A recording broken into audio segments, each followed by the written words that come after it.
I'm Jason Rude, and I'm standing in the footsteps of history.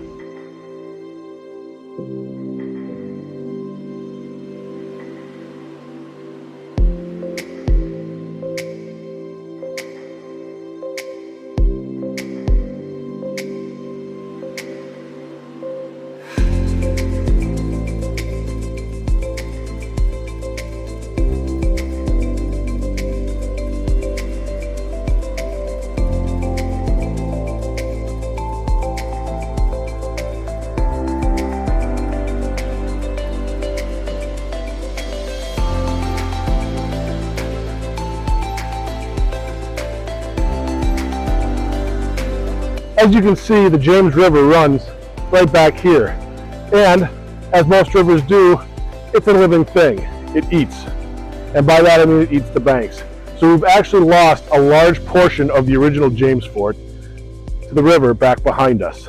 Not much we can do about that. But this is what it would have looked like back in 1607. Pocahontas, depicted here in this statue, was a famous resident of this area. She's the son of the Powhatan chief, famously married John Rolfe, which is famously depicted in the United States Capitol. Her marriage to John Rolfe was the grease that kind of greased the wheels of cooperation between the English settlers, the colonists, and the Native Americans. Pocahontas famously married John Rolfe in that church right over there that you just saw. Actually, that's a reproduction of the church. The real church fell down, but the footings you can still find. They found the original church footings, and you can stand within that site. The reproduction church is still there. You can go inside and see what it would have looked like during the marriage.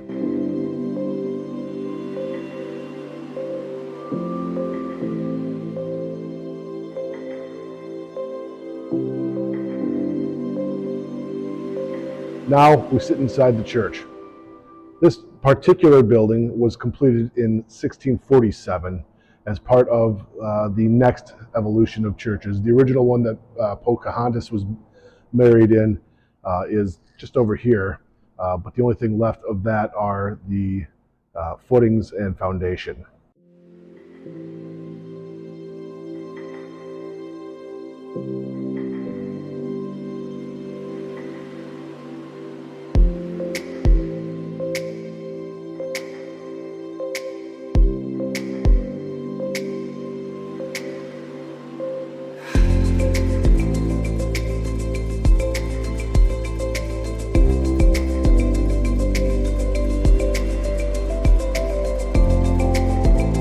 Obviously, life in Jamestown was not the easiest.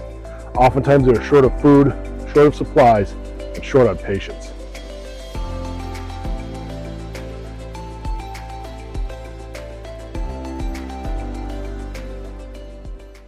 During an excavation, archaeologists at Jamestown came across a skeleton. Using forensic sciences, they came to the conclusion that she was likely cannibalized. Her name became Jane. When you look at the skull, you can see that the face has been opened up for access to soft tissues and meats that would have been found in the face. And you can also see at least 3 marks from a hatchet on the forehead where they likely tried to split her head open.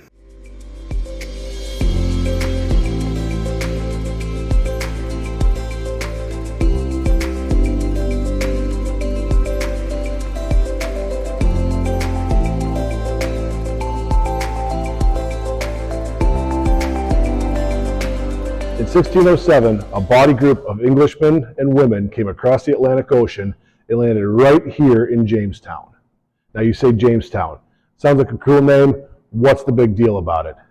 Folks, this is the first permanently established successful colony in the United States, or what will become the United States, because at that time it wasn't the United States. Why is it important?